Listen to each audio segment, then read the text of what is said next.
ئالێرە سەرستا ڕاکێشم بۆ هەندێک زانیاری لەسەر ڕێکەوتنی هەرێم و بەغداد ئەوەی کە باسەکرێ و پێشنیارە چییە و ئایا تا چەند ئەگەری ڕێکەوتنی هەیە. جارێ با پێتان بڵێم هەرێمی کوردستان بە کۆی گشتی نزیکەی 282,000 بەرمیل نەوت بەرهەمێنانی هەیە بە پێی راپۆرتی دیوانی چاودێری دارایی عێراق و هەرێمی کوردستان کە بە دوواداچوونیان بۆ بڕی بەرهەمێنانی نەوتی هەرێم کردووە یاخود ئەم داتایە داتای فەرمیە، یعنی تر لەسەر و ئەمە و لە خوار ئەمەوە ناتوانانی مامەڵەکەی چکە هەردوو لایم زیان کرد حکومت خۆشی ئەم داتانی یاوە بە دیوانی چاودێری دارێ. ئەم 282,000 پێشتر کێشێکی زۆر هەبوو. حکومەت ئێرەمەوی بە 65,000 بنەوە بە خۆم بۆ ناوخۆ بەکارێنم. حکومەت عێراقیان و هەر بەپێی ئەو راپۆرتەی ئێوەڵێن 282,000 بەرمیل نەوت بەرهەمی ڕۆژانەمانە ئێوە 45,000 تان بەسە، بۆچی 65,000 بنێن 46,000 تان بەسە. لەبەر ئەمە ناکۆکیێک دروست بوو کە مەرج نییە کۆی ناکۆکی کێشەکان هەر لەسەرەوە بێ، بەڵام مەکێک بوو لە خاڵە ناکۆکەکان. بۆیە ئێستا جۆرێک لە پێشنیازی نوێ هاتوۆتە ئاراوە، نە 65ەکە نە 46ەکە 230,000 بەرمیل بدرێ بە عێراق، نزیکەی 52,000 بەرمیلیش بمێنێتەوە بۆ هەرێمی کوردستان بۆ ناوخۆ. ئەم 230,000 سۆمۆ هەناردەیەکە، 50,000کەش بۆ ناوخۆی. جا ئەم 230,000 هەندێک سەرچاوە یاخود هەندێک زانیاری باز دەکەن 232 یاخود 220 گرنگەوێ نزیکە لە ژمارەکەەوە 50,000کەش ئیتر کەم تا زۆرێک 2,000-3,000 خواردتر فەرقی کەوتوینە گرنگەوەیە پێشنیازە نوێیەکە لەسەر ئەم بنەمایە کراوە و ئەنجومەنی وەزیرانی هەرێمستان پەسەندی کرد. باش لەسەر داهاتی نانەوتیش کە یەکێکتر بوو لە خاڵەکانی نێوان هەرێم و بەغداد کە گفتوگویان لەسەر کردووە هەردوو لە پێشنیاری خۆیانیان هەبوو بەپێی دیوانی چاودێری دارایی عێراق و هەرێم ساڵانە هەرێمی کوردستان لە سەبنەمای ساڵی 2024 زیاتر لە 4 تریلیۆن دینار داهاتی نانەوتیە بوو. عێراقی و مادەم ئەمە وایە مانگانە 400 ملیارەکە لە 150 مابنێ 200 ملیار. ئێستا پێشنیارێک هاتوۆتە ئاراوە لەم 400 ملیار دینار داهاتی نانەوتی ناوخۆیی هەرێم 120 ملیار 130 ملیار بدرێ بە عێراق نەک 200 ملیار 80 ملیارێک داشکانی بۆ کرابێ 280 ملیار مێنێتەوە بۆ ناوخۆی هەرێم. جا هەرێم کوردستان هەمیشەی 250 ملیار دینار داهاتمێ، بەڵام پێی دیوانی چاودێری دارایی عێراق وەرم 400 ملیاری هەیە 120 بە عێراق 280 مێنێتەوە بۆ ناوخۆی. ئەی بابەتی موچە چی بەسەریە؟ ئێستا پێتانەڵم سێتەوەری سەرەکی گفتوگوی نێوان هەرێم و بەغداد و سێکتەری نەوت هەناردە و بەرهەمێنانی نەوت هەروەها داهاتی نانەوتی ناوخۆی هەرێم لەگەڵ بابەتی موچە. عێراقی نەوتم بەرێ و 200 ملیاری ناوخۆم بەرێ و خوا گەورەیە موچەت بۆ بنێرم 90 ڕۆژ لیژنەیەک دروستەکەین و 15 ڕۆژی تر و 2 هەفتەی تر و حەسەتان تەواو بۆ نەوتیش موچەش نانێرین ئەوانشمان بنێ. ڕژنووسەکەی زۆر ڕوون بوو. هەرێمی کوردستانی ژەوی نەخێر کاکە موچەی 5 و 6 مان بۆ بنێرن و زمانیشی بکەن هەتاکو یاسای نوێی بووجا لە عێراق پەسەند دەکرێت خوای زانەکەیە بێت ئێوە هەموو مانگە موچەوان بۆ بنێرن ئێمەش 65,000 بەرمیلی ناوخۆ بەکارێنین و باقیەکەی لە 282کەین بێەوە. ئێستا لەسەر بابەتی موچە قسەکە ئەوەیە حکومەتی هەرێمی کوردستان داوای کردووە عێراق 2 موچە بنێرێ واتە 5 و 6 داوای کردووە کە 1 تریلیۆن و 900 ملیار دینارەکە بۆ خەزێنەی عێراق بۆ ئەو کاشەی عێراقەتی بۆ داهاتی عێراق و هەڵسەنگانی باردۆخەکە بەپێی ئەو تێگەیشتنی من هەم چەندە باردۆخی سیاسی بۆ شتێکە گۆڕێ 1.9 تریلیۆن دینار عێراق بینێرێ بۆ هەرێمی کوردستان قورس بەئەگەری زۆر ناردنی موچەیەک 750 ملیار 950 ملیار ئەگەرێکی کراوە بێ ئەگەر بێت و عێراق پەسەندی کات چونکە بۆ ئەنجومەنی وەزیرانی هەرێمی کوردستان ئەم پێشنیازەی پەسەند کردووە. ئەنجومەنی وەزیرانی عێراق سوودانی و جەماعەتەکەی کۆبوونەوەی لەسەرەکەن تا بڵێن چیەکە، یعنی هێشتا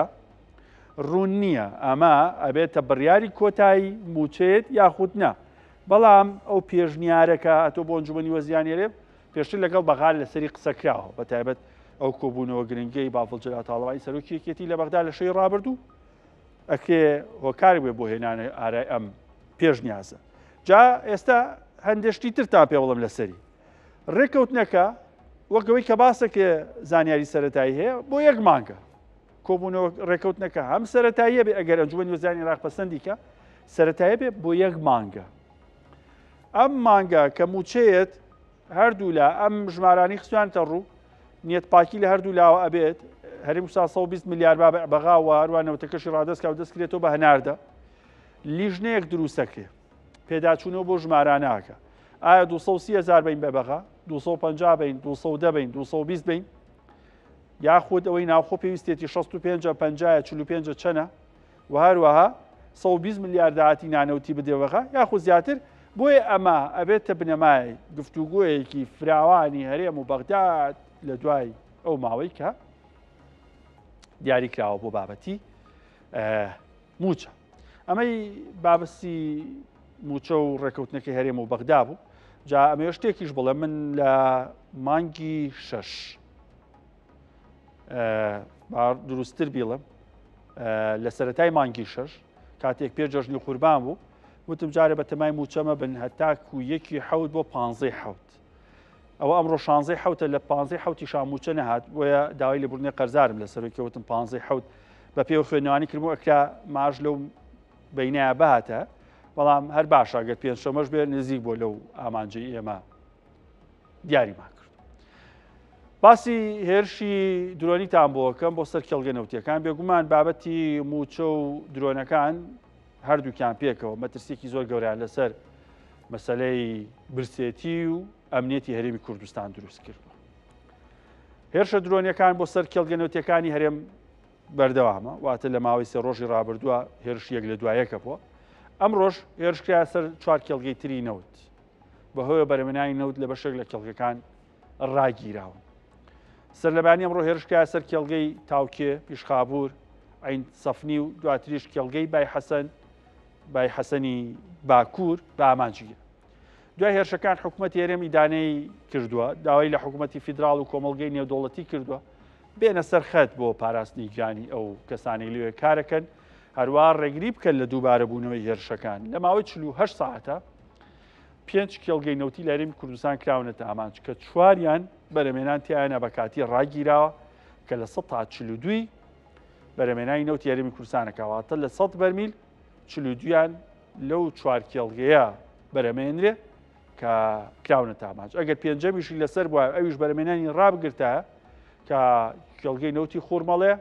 ئەوە بە نزیکەی لە 180 نەوتی هەرێمی کوردستان لە 175 نەوتی هەرێمی کوردستان بەرەمێنانی ڕاگیرە واتە بە نزیکەی یەک لەسەر 4 ئەمایەوە کاتە کاریگەری هێرشە درۆنیەکان زۆر بوون و هەڵبژاردننی کێڵگەنەوتیەکانیش بە مەبەست بووە کە ئەو کێڵگەنەوتیانن بڕێکی زۆر بەرهەمیان هەیە. جابە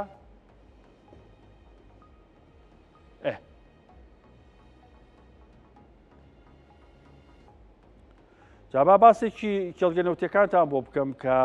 بە درۆن هێرشیان کراوەتە سەر ئەوە دیمەنی یەکێک لەو کێڵگەنەوتیانەیە بە تایبەت کێڵگەی نەوتی تاوگێ کە بە درۆن هێرشی کراسەر و دوو کەڵی لێبەرز بۆ و کۆگایەکی هەڵگرتنی نەوت کرا بۆ ئامانج چەندە زیانی گیانی نەبووە بەڵام هەر بۆ خۆی مەترسی لەسەر بەرەمێنانی نەوت لەو کێڵگەیە دروست کردووە. کێڵگەی نەوتی تاوگێ پیشخابوور کە هەردوو حەقلەکە لەیەکەوە نزیکن وەکو هەندێک جاوەکوێک کێڵگە مامەڵیان لەگەڵەکرێ لە ئیداری سەربەخۆی زاخۆیە نزیکە لە سنووری تورکیاش توانای بەرەمێنانی ئەم کێڵگەیە نزیکەی 170,000 بەرمیلە زیاتر لە 170,000 بەرمیل ئەتوانێت بەرەمێنانی هەبێ بەڵام بەهۆیەوە کە ناردی نەوتی هەرێمی کوردستان ڕاگیراوە و ناتوانێت سوود لە هەموو نەوتەکە وەرگرێت بەرەمێنان داوەزێنراوە بۆ 75,000 بەرمیل نەوتی ڕۆژانە کە بەهۆی هێرشە درۆنیەکەش و بەرەمێنانی ڕاگرتووە. لەسەر ئەم هێرشانە بە هەندێ شتی تریشتان پێ بڵم بەتایبەت لەسەر تاوگێ و شێخان چ کۆمپانیایەک لەوێ سەرکارە کەەوەش بۆ خۆی گرنگی خۆی هەیە ئایا کۆمپانیای ئەمریکیە تورکیە یاخود کۆمپانیای نەرویجی لەوێ بەڕێوە کە بێگومان ئەم کێڵگەیە ئەگەر وەکو سەرکار واتە و کۆمپانیانی لەوێ کارەکەن دوو کۆمپانیای سەرەکی کاریتیاکەن دیێنۆی نەرویجی و کێڵگەی تاوگەیەکێکە لە کێڵگە کۆنەکان کە لە دوای 2007ەوە هەرێمی کوردستان یاوێتی و بەرەمێنان تیای دەستی پێکەوە دیۆنۆی نەرویجیش یەکەم کۆمپانیای بیانی بۆ کاتۆ هەرێمی کوردستان لە بواری نەوتە بەرەمێنان بکە لە 175 خاوەندارەتی کێڵگەکەکە گەنەڵ ئەنێرجی تورکیش لە 125 خاوەندارێتیە داهاتە کەشی لە 171.9 لە 172 بۆ حکوومەتە لە 120.1 بۆ کۆمپانیا هەر لەسەر ئەم کێڵگانی کە کرانە ئامانج باسی کێڵگەی نەوتی عین سەفنیتان بۆ بکەم زانیاری لەبارەی عین سەفنیەوە کەمترە بڕی بەرەمێنانی شتیایە کەمە ئەکەوێتە ناوچەی شێخان لە پارێزگای دۆک ئەم کێڵگەیە توانای هەیە 6,000 بەرمیل نەوت تیا بەرهەم بێنرێ، بەڵام لە ئێستاە بڕی بەرهەمێنان تیا 4,000 بەرمیل نەوتی ڕۆژانەیە و کۆمپانیای سەرکار لەوێ کۆمپانیای هەند ئۆیڵی ئەمریکیە لەگەڵ پیت ئۆیڵیش لە کێڵگەی نەوتی عین سەفنا ئیشەکە کە وێژێکێکە لە کۆمپانیا ناسراوەکان بەڕەگەز تقریبان مەکسیکە. لەسەر بردومانەکان یاخود هێرشە درۆنیەکان وەزارەتی سامانە سروشتیەکان ڕاگەیەندراوی هەبوو ئاماژە بۆ کاڵە زیانی گەورە بە ژێرخانی کێڵگە نەوتیەکان گەیشتووە و هەروەها ئەمە لێدان لە ژێرخانی ئابووری و استراتیژی هەرێمی کوردستان. کۆنسوڵخانی ئەمریکاش لەولێ لە ڕۆژی ڕابردوو لە دوای بردومانکردنی خوورمەڵە و هەروەها کە تا ئەستێک ئەو بەرهەمێنان تایە نەوەستێنرا بە شێوازی کاتی بۆ چەند ساعتێک وەستە ڕاگەندراوێکی بۆی ژامەژە بۆ کە هێرشەکان قبوڵکراو نین و ڕێکرە بێت لە بەردەم ڕاکێشانی وەبەرهێنانی دەرەکی کردنە ئاماجی کێڵگە نەوتیەکان گرنگی خۆی هەیە لە ڕووی ئەمنیەوە نا لە ڕووی ئابووریشەوە چونکە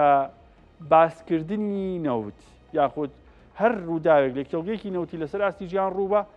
خێرا لەسەر ئاستی گیان بڵاو بێت و ئەمە زۆر کاریگەری هەیە لەسەر ئەوەی کە وەبەرهێنانی بیانی بێتە وڵات یاخودنە. تەنها بۆ هەرێمی کوردستان گرنگ نییە بۆ عێراقیش ئەم ڕووداوانە گرنگن و پێگەی عێراق لەسەر ئاستی جیهان لاوازەکە بەتایبەت لە وەبەرهێنان و لە سێکتەری نەوت و وزێ.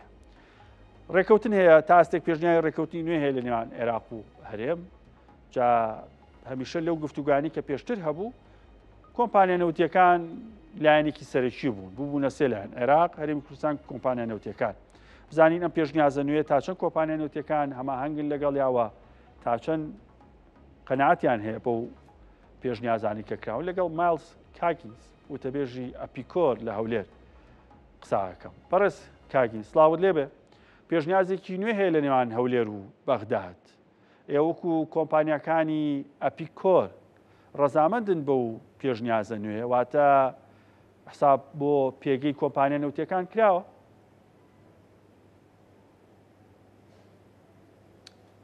ڕۆژ باش خۆش هاوم لە ڕاستیدا پەلاماردانی شوێنەکانی بەرهەمێنانی نەو لە هەرێمی کوردستاندا زۆر بەتوندی ئیدانە دەکەین بە تایبەتی لەلایەن ئەپیکۆر ئەو کۆمپانیایی کە ئەندامن لە ئەو گروپەدا چونکە ئەو هێرشانە مای هەڕەشان بە سەرژیانی کارمەندە عێراقیەکان و بە هەروەها کارمەندە بیانیەکان کە لە دەرەوە هاتون چونکە ئەو پەلامارانە زیانیان گەیاندووە بە کەرەستەکانی بەرهەمێنانی نەوت کۆمپانیاکانیش سەلامەتی بەلایەنەوە بە پلەی یەک و کاری لە پێشینە دێت چکە بۆ هۆی ئەو هەرچی پەلامارانەوە بەرهەمهێنانمان ڕاگرتووە کە ڕێژەکەی دەگاتە نزیکەی 200,000 بەرمیل لە ڕۆژێکدا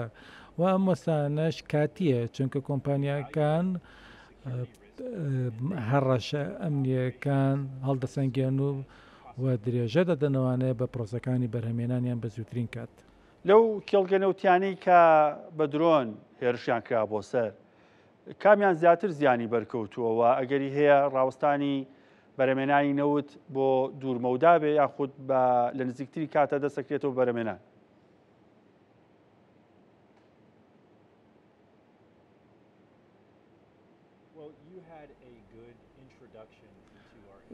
تۆ لە سەرەتای چاپێککەوتنەکەدا پێشێکێکی باشت باس کرد کۆمپانیا نەوتیەکان ئەو شوێنانی کە زیانیان بەرکەوتۆ بە تایبێت لە شوێنەکانی بەرهەمێنانی لە یەکی لە شوێنەکان کۆمپانیایکی ئەمریکی بوو لەگەڵ کۆمپانیای دیێنەوەی نەروجی هەروەها کۆمپانیای هەند کە کۆمپانیایەکی ئەمریکی ئەویشە ئەوانە زیانیان بەرکەوتو ئێمە وەکو ئەپیکۆر نیگەرانین بۆ هەموو ئەو کۆمپانیانی کە ئەندامن لە گروپەکەماندا و لە هەر شوێنە هێرشێک هەبێت بۆ چەند شوێنێکی جیاوازاوە ئەو هێرشی پەلامارانە بە جۆرێک دیزاین کراون کە توانای کۆمپانیەکان لەناو ببن یا لاوازکان بۆ بەرهەمێنانی نەوتەوە ئەو نەوتەی کە لە هەرێمی کوردستان دەفرۆشرێت و هەروەها ئەو نەوتەیە کە داهاتێکی باش دابین دەکات چونکە لە ڕێگەی بەرهەمێنانی ئەو نەوتۆ داهاتێکی زۆر دەستەکەوێت کە دەچێت بۆ خەڵکی عێراق. بەڕێز کاگیز ئەمڕۆ کۆبوونەوەی ئەنجومەنی وەزیرانی هەرێمی کوردستانە بوو پێشنیازێکی نوێ پەسەندکراوە سەبارەت بە کێشەنەوتیەکانی هەرێم و بەغداد باز لەوە کرێت کە هەرێم 230,000 بەرمیل نەوت ڕادست بکات سۆمۆ هەناردەی بکە ئێوەکو کۆمپانیەکانی ئەپیکۆر ئاگاداری ئەم پێشنیازن و ڕەزامەندن بەم پێشنیازە نوێ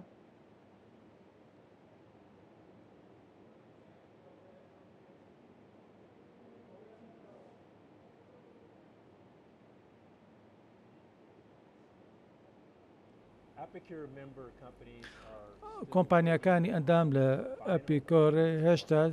چاوەڕوانی دوایین ڕێککەوتن نامان بۆ ئەوەی کە ئەو کۆمپانیا بتوانن نەوت بەرەمبێن و لە ڕێگەی بۆری نەوتی نێوان هەرێمی کوردستان و عێراق و تورکیاوە نەوتەکەیان هەناردە بکەن و لەبەرەوە ئێمە چاوەڕوانی ڕێککەوتنی کۆتایی نێوان حکوومەتی هەرێمی کوردستان و بەغدادین و هاانی هەردوو لایەن دەدەین کە درێژە بە کۆبوونەوەکانیان بدەن و بگەنە ئەنجامێک چونکە ئێمە دەمانەوێت بە چارەسەرێک بگەین بۆ هەناردەکردنەوەی نەوت لە ڕێگەی بۆری نەوتی تورکیا واروە دەمانەوێت کۆمپانیەکان وایخود دەمانەوێت حکوومەت کێشەی موچەشی چارەسەر بکات. لە ماوەی ڕابردوو دانیشتنتان هەبوو لەگەڵ حکوومەتی عێراق و هەرێم سەبارەت بە شایستەدارایەکانی کۆمپانیەکانی نەوت و ئەندام لە ئەپیکۆر ئایا هیچ جۆرە ڕێککەوتنێک لێک تێگەیشتنێک هەیە سەبارەت بە شایستەدارایەکانی کۆمپانیا نەوتیەکان و هەروەها ماف و ئیمتیازاتەکانیان؟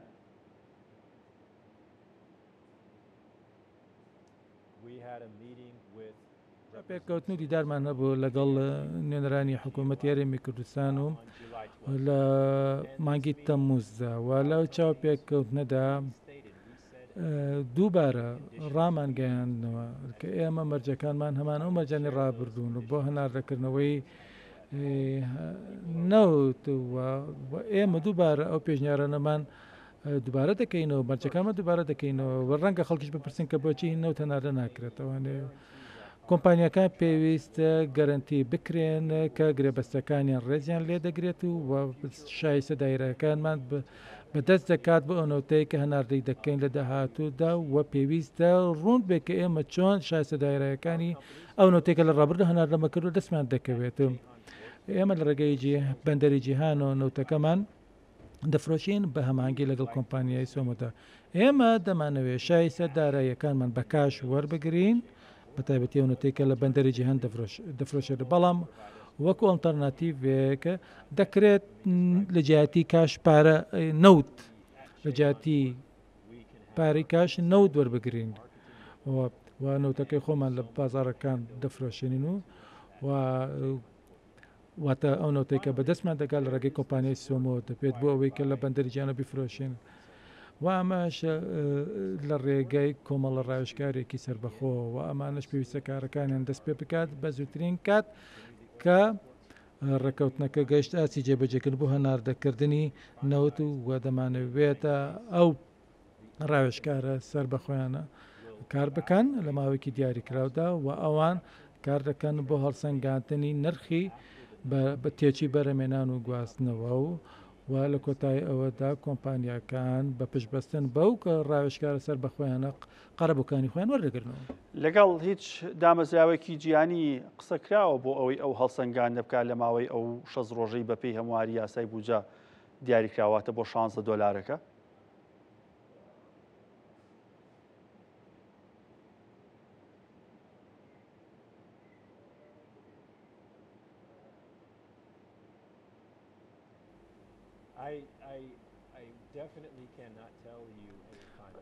لە ڕاستیدا من ناتوانم وادەیەکی دیاری کراوە دەستنیشان بکەم بەڵام کۆمپانیەکان خۆیان دەزانن و ئەوەی کە ئێوە ڕاتانگەیان خۆی لە خاڵکدا دەبێنێتەوە کە بریتە لە بەردەوامی و هەروەها وتوێژێکی چڕوپڕکە لە نێوان حکوومەتی هەرێمی کوردستان و بەغداد بەڕێوە دەچێت و ئێمە ئەنجومەنی وەزیران لە بەغداد و بینیمان کە ئەوان پابندیەکیان هەیە و پێمان وایە بەرەو پێچوونێک ڕوودەدا لە ڕۆژانی داهاتوودا بۆ گەیشتن بە یاخود بەدەستێنانی کۆمەڵێک وەڵامی ڕوون بۆ دەستپێکردنەوەی هەناردەکردنی نەوت لە ڕێگەی بۆری تورکیاوە. سەبارەت بە گرێبەستەکانتان باس لەوە کرد کە پێویستە ڕێزی لێ بگرێ. ئایا هیچ جۆرە تێگەیشتنێک لێک نزیک بوونەوە لە نێوان ئێوە حکوومەتی عێراق و وەزارەتی نەوتی عێراق هەیە کە گرێبەستەکانتان قبول بکات؟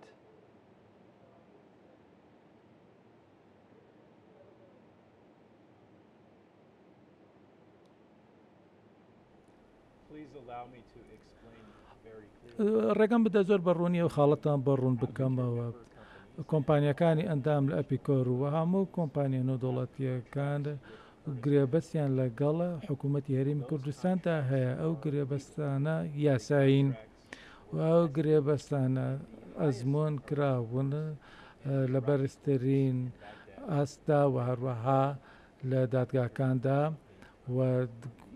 دادگای عێراق ڕایگەیاندووە کە ئەو گرێبەستانە یاساین و بڕوا پێکراوە پشت پێ بەسراون و لەلایەن دادگای لەندەنەوە بە هەمان شێوە پشتڕاستکەرەونەتەوە و هەروەها وەزیری نەوتی عێراقی و هەروەها سەرۆکوەزیرانیش بە هەمان شێوە لە دوانێکی ئاشکرایان ڕاگەیان بڵاو کردەوە کە ئەوان ڕازی کە ڕانگەیان کە ئەو گرێبەستانە قوبوڵکراون و یاساین. بەڕێز کاکیز ئەمەوێ وەڵامی ئەم پرسیارەم دەستکەوێ. ئەگەر هەرێمی کوردستان و بەغداد لەسەر ئەم پێشنیازە نوێی ئەمڕۆ ڕێک بکەون کە 230,000 بەرمیل نەوت بدرێ بە سۆمە بۆ هەناردەکردنی، ئێوە هیچ تێبینیەکتان هەیە لەسەری؟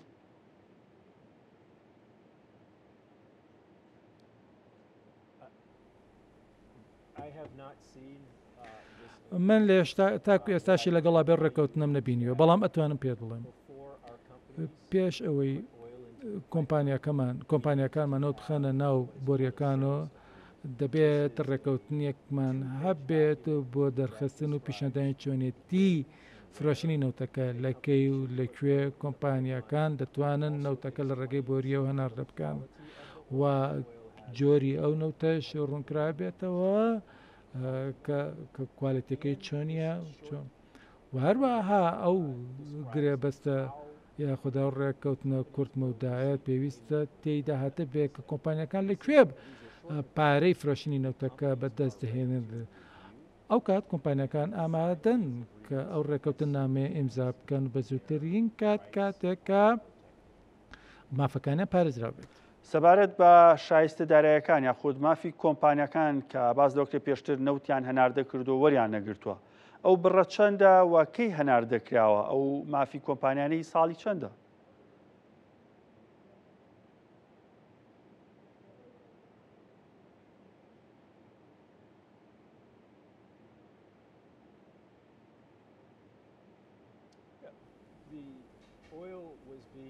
ئەو نەوتە لە ڕێگەی بۆری نەوتی تورکیاوە هەناردەکراوە لە تا ساڵ 2023 وە کوالەتی ئەو نەوتە جیاوازە هەندێک بە کورتی هەندێکی نەوتی کورد هەندێکی نەوتی برنتی پێ دەڵێن ئەمە کۆمەڵێک زانیاری تەکنیکی بەڵام پێویستی ئێوە تێ بگەنم ئەو نەوتەی کە بەرهەمێنراوە لەلایەن کۆمپانیای نەودەوڵەتیەوە بەرهەمێنراون و کوالیتیەکەیان زۆر بەرزە و ئەو نەوتە فرۆشراوە لە بازاڕە نێودەوڵەتیەکاندا لە ڕێگەی بەندەری جیهانی تورکیەوە کە دەڕوانێت بە سەر دەریای ناوەڕاستیە و عێراق دەتوانێت لە دوو شوێنەوە نەوت هەناردە بکات لە باکوورەوە و لە باشووریشەوە لە بەسڕا لە ڕێگەی کەندای خلیجە عەرەبیەوە. ئێمە لە ڕێگەی بۆرێ نەوتەکانەوە ئەو نەوتەمان فرۆشتووە ئەوەشمان کردووە بۆەوەی کە بتوانین یارمەتی خاوەن بەرژەوەندیەکان و خاوەن پشکەکان بکەین کە کاریان کردووە لەگەڵ ئەو 2000 کارمەندەی کە لە ئەو شوێنانە کارەکەن لە هەرێمی کوردستان. بڕەکەی چەندە ژماری جیاواز لەو بارەوە خرێتە ڕوو؟ ئێوە چەند قەرستان یاخو شایستەی داراییتان لای هەرێمی کوردستان ماوە سەبارەت بەو نەوتی بەرهەمتانی ناو هەناردەتان کرد؟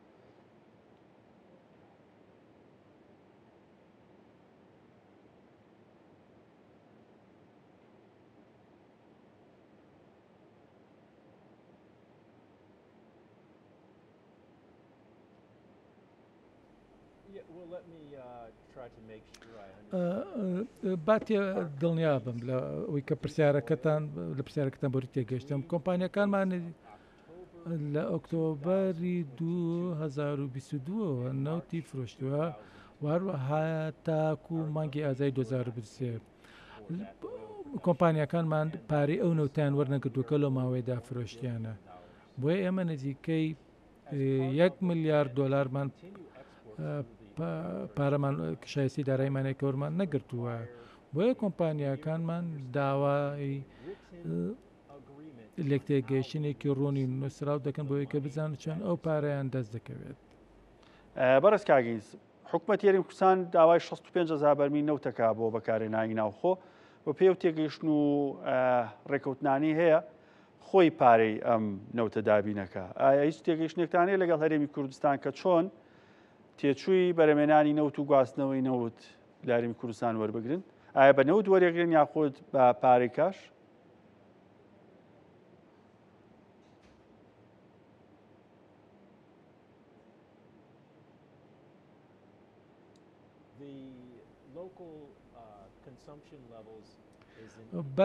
بەکارهێنانی ناوخۆ ڕاستیەکەی کێشەیەکە لە نێوان هەولێر و بەغدا ئێمە بەشێک نین لەو کێشەیە بەڵام ئەوەی کە بەلای ئێمەوە گرنگە ئەوەیە کە کۆمپانیەکانمان قەرەبوو بکرێنەوە کە بڕەکەی 16 بەرمیلە 16 دلار بۆ هەر بەرمیلێک بۆ ئەو بەرمیلێ بۆ ئەو نەوتەی کە بۆ بەکارهێنانی ناوخۆی وەرەوە بۆ نەوتەشی کە هەناردە ئەکرێت. دڵنیام ئاگاداری لە بڕی بەرەمێنانی کۆمپانیانەتەکانی ئەپیکۆر ئەمێ پرسیارە بکەم لە ناوەڕاستی ساڵی 2023ەوە تاکو ئێستا بەرەمێنانی نەوتی هەرێمی کوردستان دەستی پێکرێتەوە بەڵام بەڕێگەی بۆری هەناردە نەکراوە و لە پێویستی ناوخۆش زیاترە. چۆن کۆمپانیەکان توانیویانە نەوتی خاوی هەرێمی کوردستان ساف بکەنەوە لە بازاڕەکانە کڕیایی ناوخۆیی بوون یاخود کڕیایی دەرەکیتان هەبوو؟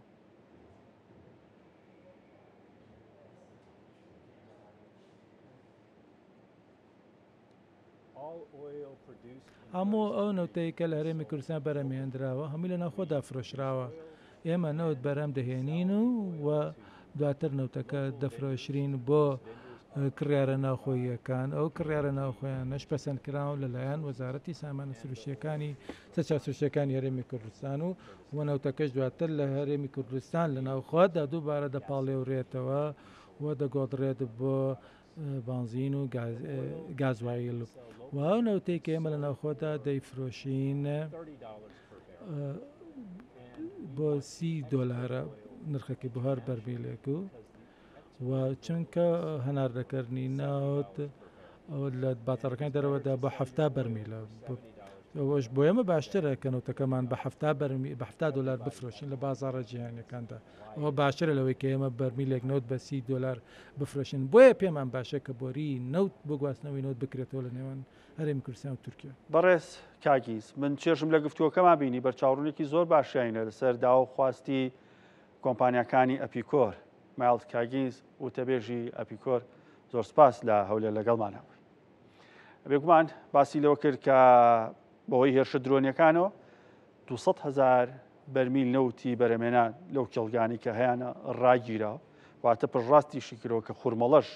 پێچە بەرەمێنانی نەوتی ڕاگرت بێ کە خودی هەرێمی کوردستان 280,000 بەرمیل نەوت 282,000 بەرمیل نەوت دەتوانێت بەرەمبێنێ 200,000 بەرمیل نەوتی ڕاگیراوە بە هەر 5 کێڵگەکی کە بردومان کراون واتە لە هەر پێنجیان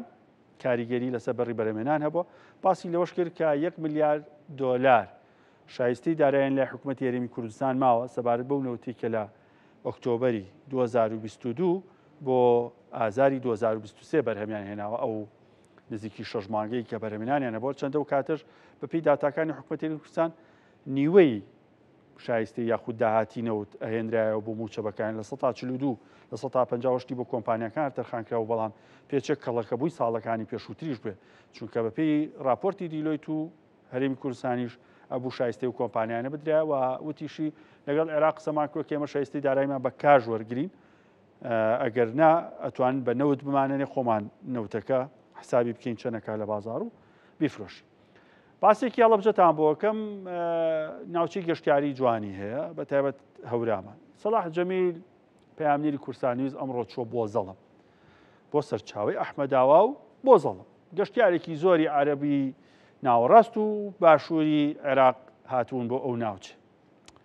جا یەکێک لەو گەشتیارانە بۆ سەلاح قساکە ئەڵێ هەر کەس بێت بۆ ئێرە جوانی سروشتی ئەم ناوچەیە بۆ هەموو تەمەنی لە دڵیامێنێت ئەوەنە شوێنێکی تایبەت و سەرنجڕاکێش واژڵێ كل شيء حلو جەمیل واتە هەموو شتێک جوان و باشە و وەرواڵێن ناوچەیەکی هەتا بڵێ دڵڕفێن سەرنجڕاکێش فێنێک بۆ ئەوان و توێتی کە لەم گەرمابەتینەی کە هەیە ئەم ناوچەیە هەناسێکی تیاڵ بژین هەموو شتێکە و گەشتیارێک تری ژەڵێ ناوچەکانی سلێمانی هەمووی شوێنی دڵگیرن و هەروە بەباشی ڕێزی لێگرن و لە ڕووی پاک و خاوێنیشەوە هەتا بڵێ شوێنێکی زۆر تایبەت. دیمەنی هاتنی سەدان گەشتیاری شارەکانی بەغداد و شارەکانی دیکەی عێراقن بۆ ناوچە گەشتیارەکانی هەڵەبجا. ناوچە دڵڕفێنەکانی هەورامان و سەرچاوی ئاوی زەڵم تەنها دەتوانێت گەرمای هاوینیان بۆ ساتێک لە بیر بەرێتەوە خواردەمەنیا کولتوریەکانیش لەگەڵ دەستیان وەک دیاری بەرنەوە. گەشتیاران دەڵێن ناوچە گەشتێریەکان بە سروشتە جوانەکەی و کانیاوە ساردەکانی و شوێنەوارە مێژوویەکانی بوونەتە جێگەی سەرنجمان. هاوینەواری ئەحمەداوە تافگە و شوێنی جوانی لێ کە شوهەواکی خۆشی هەیە. خەڵکەکەی زۆر باشن، خەڵکی سلێمانی بە گشتی جوان و میوان دۆستن، زۆر جوان پێشوازیمان لێکرا. هم أهل السليمانية كلهم ناس طيبين وناس يعني مضيافين الحمد لله والشكر. يعني شفنا الناس يعني ترحيب وهذه وكل حفاوة. وهاي أول مرة نجي لأحمد آوى. یەکەم جار مەدێمە ئەحماوە زۆر جوانە بێگومان پاک و خاوێنە شوێنەکە سپاس بۆ خوا ئێمە وەک گەشتیار هاتوین. شيء حلو احنا جايين سياح. طبعا هذا المصيف من أجمل المصايف والمعالم السياحية اللي موجودة. ئەمە لە جوانترین ناوچە گەشتیارەکانە کە دێینە پارێزگای سلێمانی. ئەو خێزانانشی کە بە پاس دێن یاخود لێرە خانووە گەشتیاریەکان بەکرێ دەگرن و دەمێننەوە زۆر لە مامەڵەی خەڵکەکەی ڕازین و خەڵکێکی بەڕێزی لێ. سلێمانیە لەقبها 3 ألقاب. سلێمانی بە 3 شت ناسراوە: شاری شاخ و جوانی و شاری شاعیران و ڕۆشنبیری و دووبەی بچووک. ئەمڕۆ یەک گەشتارمانیە لە خوارویان بەغداد هات بێتە ئێرە و سلێمانی و گەڕای بێتەوە و نیگەرانی ئەوە نەبوو بێت بۆ ئێرەی جێهێڵاوە. والشعراء والثالثة دبي المصغرة. فاليوم ماكو مسافر من الجنوب أو من بغداد يجي للشمال ويجي لسليمانية ومو راضي وما متونس. هاي للمرة الثانية أجي إلى السليمانية. من بۆ جاری دووەمەکە ئێمە ئێرە ماشەڵڵا هەر بەڕاستی هەر جارێکەیەم گەشە سندنێک بەناوچەکەەوە دیارە مامەڵەیان زۆر جوانە لەگەڵمانە هەرسێ پارێزگاکەی هەرێم جوانن سپاس بخواوا بوو بە 4 پارێزگا یەخوە پیرۆزیان بێ ئەمەوێ بڵێم سپاس بۆ ئەو جوانی کە لا پێشوازیکردن و مامەڵەکردن هەیەە لەگەڵ ئێمە گەشتیارانی عەرب. جدا رحاب الصدر تستقبلونه. گەشت و گوزاری هەڵەبجەش پلانی هەیە زیاتر لەوەی کە هەیە گەشە باکەرتی گەشت و گوزار بدات. ئەو پلانانش کە دامانناوە ومێ دەکەین ئیشەڵا هیچ گرفتێک نێتە بەردەمان بە شێوەیەکی سەرکەوتوو جێبەجێ بکەین و پلانیشمانەیە ئێمە ساڵانە پێشوازی زیاتر لە ملیۆنێک گەشتیار بکەین کە ڕوو لە ناوچە گەشتیارەکانی ئێمەکەین. ناوچە گەشتیارەکانی هەڵەبجا بەهۆی گەشە سەردنیانەوە ئێستا بوونەتە هۆی ناساندنی کللتور و جوانی مێژووی هەڵەبجا. بەردەوام هاتنی ڕێژێکی زۆری گەشتیار لە خوارو و ناوڕاستی عێراق ئەوەمان بۆ دەسەلمێنێت کە ئەم گەشە سەرنەی گەشتیاریە هیوایەکی نوێ بە گەشەی ئابووری هەڵەبجە دەبەخشێت. سەلاح جەمیل، کورسات نیوز، هاویناواری زەڵم. باسێکی بەهای دراوەکانتان بۆ بکەم. ئەمڕۆ لە بازارەکانی هەرێمی کوردستان و عێراق دینار بەرامبەر بە دۆلاری ئەمریکی بەرزبوونەوەی باشی بەخۆبینی. ئەوەندەی تر پێگە و جێوبەکانی خۆی لە خانی 140 جێگیر کرد. واتە هەر 100 دۆلارێک بەگشتی بە کڕین و فرۆشتن 140,000 140,250 بۆ 140,750 دینار. واتە 141مان بە تەواوەتی جێهێشتووە. لیرەی سووریش ئەمڕۆ دابەزینی بەخۆبینی. تبەنی ئێرانیش تا ئاستێک بەرزونیزمێکی کەمی بەخۆبینی. یۆرۆ و پاوەند بەرامبەر بە دۆلار ئەمڕۆ بەراورد بە ڕۆژی ڕابردوو کەمێک بەرز بوونەوە، بەڵام هێشتا نەگەیشتنەوە ئاستە بەرزەی کە لە 2 هەفتەی ڕابردوو بەرامبەر بە دۆلار تۆماریان کرد کە هەردووکیان نرخی نوێی پێش شەڕی رووسیا و ئۆکرانیان بەخۆبینیەوە.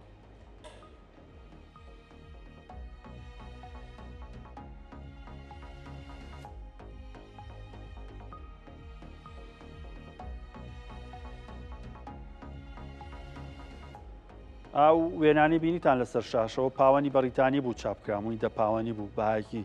زۆر تایبەتیە. پاوان ئەو هێندە نازدار هەموو کەس حەزەکە لە گیرفانیا بێ لەبەرەوەی کەمترێڵن لە وڵاتانی تر مامەڵی پێوەکری. ئەلێرە باسێکی دراوەکانتان بۆکەم دوای نرختان پێڵم بازار بە چەند لە هەرێمی کوردستان داخراوە $100 بە 140,400 دینار بازاری سلێمانی داخرا بە جیازی کڕینی فرۆشتن 140,250 بۆ 140,750 141 مەیە بە $100 لە شوێنە بینیت نرخێکی بەرزە و هەوڵ بە لە شوێنی تر بارزانتر دەستەکە سەبارەت بە پاوەنی بەریتانی 100 پاوەند 185,750 دینارە پاوەند بەرامبەر بە دۆلار کەمێک بەرز بۆتەوە بەڵام ئەو جیاوازی کە دینار بەرامبەر بە دۆلار هێتی وای نەکرد کە پاوەند بەرامبەر بە دیناریش بەرز بێتەوە سەبارەت بە یۆرۆ 100 یۆرۆ 163,250 دینارە ئەوش بەمان شێوە بەرامبەر بە دۆلار بەرز بۆ بەڵام بەرامبەر بە دینار بەرزبوونی بەخۆ نەبینی چونکە دیناریش بەرامبەر بە دۆلار بەرزبوونەوەی باشی بەخۆ بینیوە سەبارەت بە تمەنی ئێرانی $100 لە بازاری ئاڵوگۆڕی دراو لە فیردەوسی لە تاران 8,900,000 تمەنە کەمتر لە خوار کەمتر لە 9 میلیۆن لە خوار 9 میلیۆنەوە بەڵام گەشتبین یەک نییە بۆی کە تمەن بەرز بێتەوە ڕۆژی ڕابردوو هەواڵی باش نەبوو بۆ تمەن کاتێک کە ڕاگەندرا هەر چوار وەزارەتی وەزیرانی دەرەوەی بەریتانیا فەڕەنسا واروە ئەڵمانیا و ئەمریکا قسەیان کردووە کە سناپباک کۆی سزاکانی جیهان بگەڕێتەوە بۆ سەر ئێران لە کۆتایی مانگی 8 واتە لە 45 ڕۆژی ئایندە ئەگەری هەیە ئەگەر ئێران ڕازی نەبێ بە پێشنیارەکانی ئەمریکا بۆ ڕێکوتن لەسەر دۆسی ئەتۆمی و موشەکی و هەروەها پرۆکسیەکانی ئەوە سناپباک کۆی سزا جیهانی و نێودوڵەتەکان ئەگەڕێتەوە سەر ئێران کە پێشتر بەس ئەمریکا سزای خست بۆ سەری سەبارەت بە لیرەی تورکی 100 لیرە 3,500 دینارە لیرەی سووری ئەمێ باسێکتان بۆ بکەم ڕۆ داوەزینی باش بەخۆبین 1 میلیۆن لیرەی سووری لە بازاری هەرێمی کوردستان بوو بە 142,000 دینار کە پێشتر بە 155 و 152,000 دینار بوو دابەزینێکی زۆری بەخۆبینی هۆ کارچیە ئەو وێنانەیە کە لێرەی بینن ئەمە وێنەی ئەمڕۆی سووریایە کە ئیسرائیل بە چڕوپڕی دیمەشقی پایتەختی کردە ئامانج وەزارەتی بەرگری هێرکانی سوپای سووریا تەنانەت کۆشک و حەوشە و دەوروبەری کۆشکی سەرۆکایەتیش هی سووریا لە دیمەشق کرا ئامانج بردومانەکان هێندە سەخت بوون کە ئەو وێنانەی لە تۆڕە کۆمەڵایەتەکان لە میدیاکان بڵاو کرایەوە ئیتر بەزەوەی بڵێ یعنی ئیتر ئاوی لێ هێناوە لە پای چی لە پای ئەوەی کە چەکدارەکانی ئەحمەشەرە ڕویان کرد بۆ درۆزیەکان لە ڕۆژی ڕابردوو هەموو ڤیددیۆکانمان بینی کە چۆن ئیهانیان بۆ خەڵکە کرسمێڵیانە تاشین لیانەیان کشت و بڕێکی زۆریان کرد ئیسرائیلیش لە پای ئەوە هەرچەندە چەند جارێک نامەی بۆ دیمەشق نارد سەرتا بۆ بردومانکردنی سوەیدا کە مەیدانی جەنگی دروزی و هێزەکانی ئەحمەشەرع بوو دواتر چەند جارێک بە موشکی سووک هەندێک ناوچی دیمەشقی کرد ئامانج و تیشی کەیتە بکشێنەوە لێ هیوادارم پەیامەکان گەشتی بەڵام کۆڵیان نەیە هەتاکو و بردومانی سەختی بەدوای هات و هێشتا ڕوبەڕووبوونەوەش لە سوەیدایە ئەگەر بێت و ئەم جەنگە ناوخۆی سووریا و ئەم بردومانانی کە ئەمڕۆ کرا هاو شێوەی لە ڕۆژانی ئایندە و لە ساعتەکانی ئایندە و لە هەفتەکانی ئایندەیە هەبێ ئەوە لیرەی سووری ئەگەری دابەزین و کەوتنێکی زۆری لێکرێ بێگومان لە هەرێمی کوردستان حکم بوو هەر لیرەی سووری دابەزێت چونکە زۆر لە پێش بازاری ناوخۆی سووریاوەیە بۆیە ئەگەری هەیە 1 میلیۆنی کە 142,000 و 143,000 بەرەو خانەکانی 130,000یش بێت ئەگەر جەنگ بەردەوام بێت ئەگەر نە ئەگەر یە بۆ ماوەی لە خانەکانی 140شە بمێنێت ئەمە بابەتی لیرەی سووری کە ئەمڕۆ بابەتی گەرمی بازاری ئاڵوگۆڕی داو لە هەرێمی کوردستان و عێراق باسێکی زێرتان بۆ بکەم جیاواز لە دراوەکان زێر ئەمڕۆ کەمێک داوەزیەوە زۆر نا هەرچەندە پێشیژەوەتان چەند هەفتەیەک خەوتن بە خۆبینێ بازار ئەو بەرزوزمیەم چەند هەفتەیە کردی زۆر دڵخوازی بازار نەبوو جوڵێکی سست و لاواز بوو یەک کۆنسە زێر $3,334 بە 1 کیلۆگرام بەو نرخا کاتە $7,343 سەبارەت بە لیرەی زێر $710 لە نێوان $700 بۆ $720 بە جیازی کڕین و فرۆشتن جوملە لە شوێنێ بۆ شوێنێکتر فەرقی هەیە یەک مسقال زێر عیار 21 656,000 دینارە خۆی بکردا 500,000 بۆ زۆر باش و بەڵام 656 و یەک ئۆنسە زیویشتی $7.89 تا $39 زی و بەرز بۆ ئەوە و قسەیە بوو ئێمە لە مانگی 6 لێرە پێمان وتن کە زی و ئەگەری لە 125 بەرز بێتەوە کاتە ئۆنسەیەک $30 بوو توان لە 125 بۆ لە 180 کە $9 کرد $39 تا $40 زی و بەرز بێتەوە ئەگەری شێت تا هەستێک $40 بۆ ئۆنسەیەک بەخۆی بینێ بەڵام من هانی کەس نام زی و بکرێت چونکە کڕینی ئاسانە فرۆشتنەوەی قورسە باشترە ئەگەر دەفتەرێک کتێبی 8 وەرەقەی لە زێر ڕابێ 20 وەرەقەی لە زیوا بەکاربێنیەوە بە سعری جیهانیش لە هەرێمی کوردستان مەیکڕن چکە دوایی بۆ سعرە لێت ناکردنەوە لە ١٠٠ هەرزانتر لێتەکردن بۆی ئاگاد لێبێ و زەرەری زۆر نەکەی.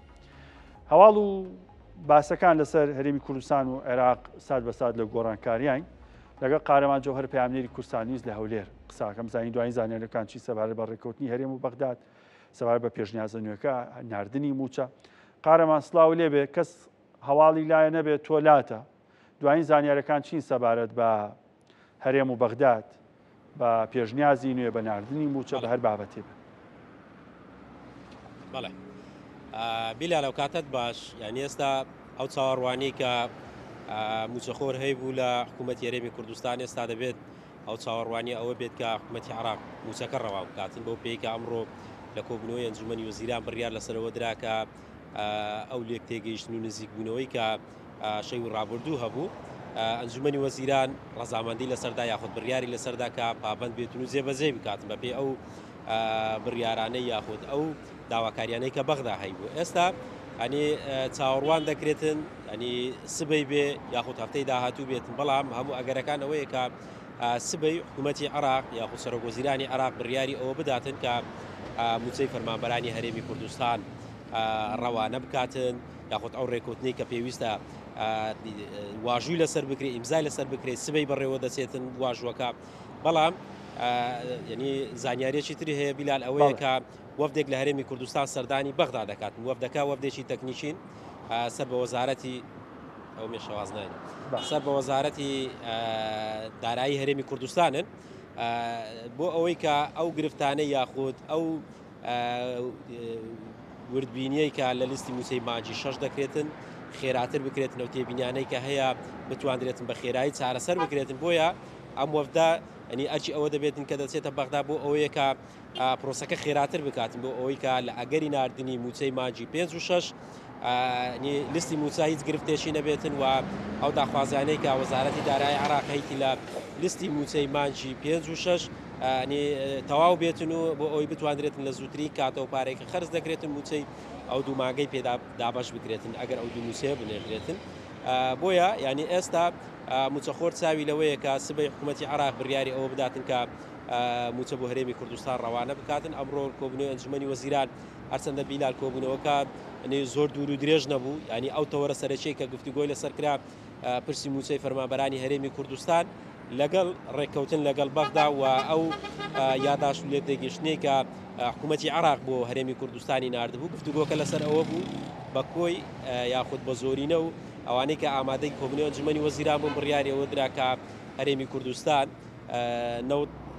دەداتە بەغدا و داهاتی ناوخۆی هەرێمی کوردستان